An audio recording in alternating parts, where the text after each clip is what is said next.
રાજ્યમાં દરેકને ખબર છે કે સરકારી કચેરીઓમાં પૈસા આપ્યા વગર કોઈ કામ થતું નથી। 10 રૂપિયા તો 10 રૂપિયા પણ પૈસા આપો તો જ કામ થાય।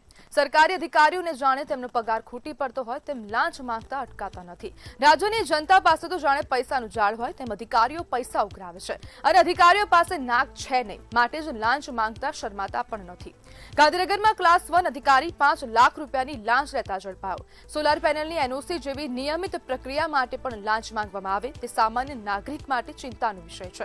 એસીબીની ટ્રેપમાં અધિકારી રંગે હાથ ઝડપાયો અને ત્યારબાદ થયેલી તપાસમાં કરોડોની રોકડ અને દાગીના મળી આવતા મામલો વધુ ગંભીર બન્યો છે।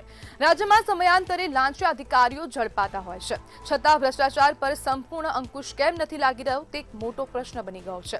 સરકાર પારદર્શિતા અને સારા શાસનની વાત કરે છે, પરંતુ વારંવાર બહાર આવતા આવા કિસ્સાઓ દર્શાવે છે કે ભ્રષ્ટાચાર સામેની લડાઈ હજુ પણ અધૂરી છે અને જે પ્રમાણે રાજ્યમાં લાંચિયા અધિકારીઓ સતત પકડાઈ રહ્યા છે, આંગળીના ટેરવા પર હવે ક્યાંક ને ક્યાંક અધિકારીઓ પણ પકડાતા જોવા મળી રહ્યા છે। નાની એવી બાબતમાં પણ આ લોકો હવે ક્યાંક ને ક્યાંક સરકારી અધિકારીઓ લાંચ માંગી રહ્યા છે। જો સરકારી કચેરીમાં પૈસા નહીં આપો તો કામ નહીં થાય તેવું હવે રાજ્યની જનતા પણ કહી રહી છે। રાજ્યની જનતા ખૂબ રોષે ભરાયેલી છે અને જનતાનું સ્પષ્ટપણે કહેવું છે કે રાજ્યમાં જ્યારે સરકાર ભ્રષ્ટાચાર મુક્તિની વાતો કરતી હોય, ભ્રષ્ટાચાર મુક્ત ગુજરાતની વાતો કરતી હોય, ત્યારે જો આવા પ્રકારની સ્થિતિઓ સર્જાય તો ખૂબ ગંભીર બાબત નાગરિકો માટે પણ છે અને ક્યાંક ને ક્યાંક સરકાર માટે પણ છે। અને આજ બધે આપણી સાથે ચર્ચા કરવા માટે retired IPS officer ND Solanki જોડાઈ ગયા છે। સોલંકી સાહેબ, ક્લાસ 1 અધિકારી પાસેથી કરોડોની રોકડ મળવી તે હવે તેવું નથી દર્શાવતા કે ભ્રષ્ટાચારના મૂળિયા ખૂબ ઊંડા ઉતરી ગયા છે?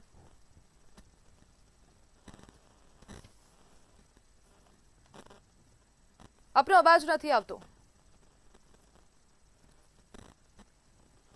ભ્રષ્ટાચારના જે મૂળિયા છે,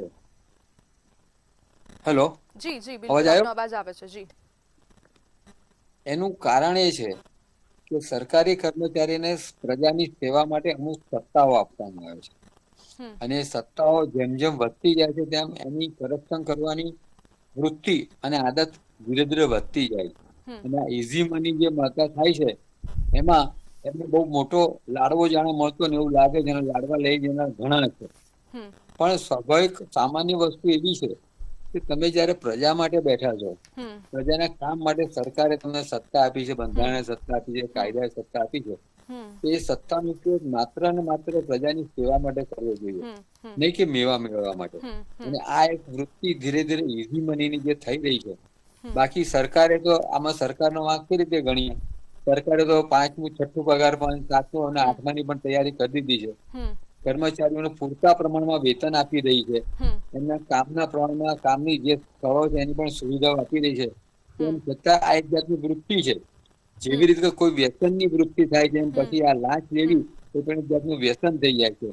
અને જે રીતે આ ચૌધરીના ત્યાંથી પૈસા મળ્યા છે, એમના ઘરેથી, ગાડીમાંથી, એટલી બધી અમાઉન્ટ જે છે, જો 4 વર્ષથી એ જગ્યાએ જો પોસ્ટ ઉપર હોય તો વિચાર કરો એને કેટલું બધું કર્યું હશે।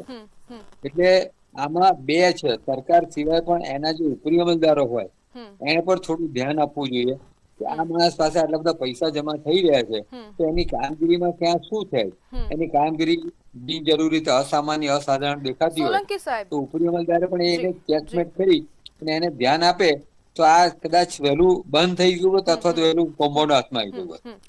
સોલંકી સાહેબ, જે પ્રમાણે હવે એસીબી પણ કામગીરી કરે છે, એસીબી દ્વારા ટ્રેપ ગોઠવવામાં આવે છે, વારંવાર આવા કિસ્સાઓ સામે આવતા રહે છે, છતાં પણ કેમ આ અધિકારીઓ રોકાતા નથી? તેમનામાં ડર કેમ નથી બેસતો કે ભાઈ અમે લાંચ લેશું તો અમે પકડાઈ જશું?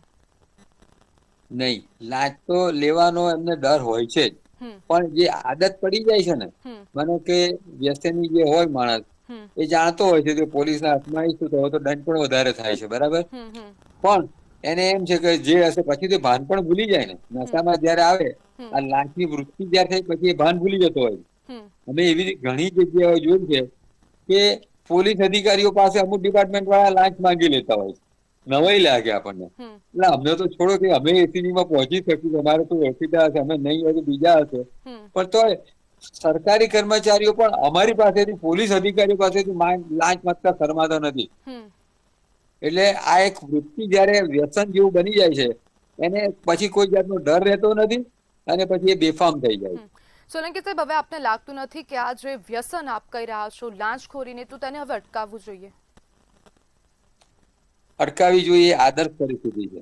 હમ પણ સરકારી કર્મચારીઓની સંખ્યા બહુ મોટી છે, હમ ડિપાર્ટમેન્ટો બહુ વધારે છે હમ અને સરકારની વેલફેર એક્ટિવિટી પણ વધતી જાય છે. હમ હવે આ બધી જ પ્રવૃત્તિઓના કારણે સરકારની જે કામગીરી છે એનું વ્યાપ બહુ જ વધી ગયો છે. હમ એટલે એ વ્યાપ વધે છે તેમ તેમ ઘણા અધિકારી એમાંથી વચ્ચેનો રસ્તો શોધીને પોતાનું પેટ ભરવા હમ માટે હમ આ બધું નાટકો કરી રાખતા હોય છે.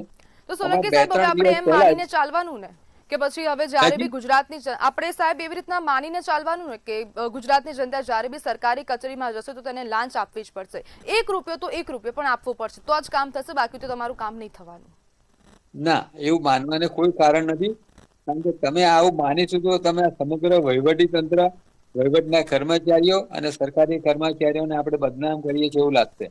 હમ બધા જ એવા નથી.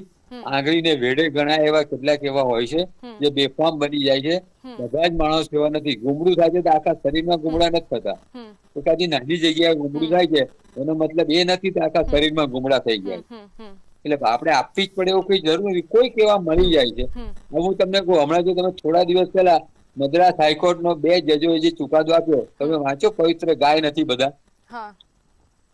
એટલે એમાં એવું નથી બધા જ એવા છે. હમ હોય અમુક, હવે 5 આંગળીઓ સરખી નથી તો 5,000 કે 25,000 કર્મચારીઓ સરખા જ હશે, એક જ વૃત્તિના છે એવું માનવાનું કોઈ કારણ નથી. જી બિલકુલ સોલંકી સાહેબ, જોડાવા બદલ આપનો આભાર.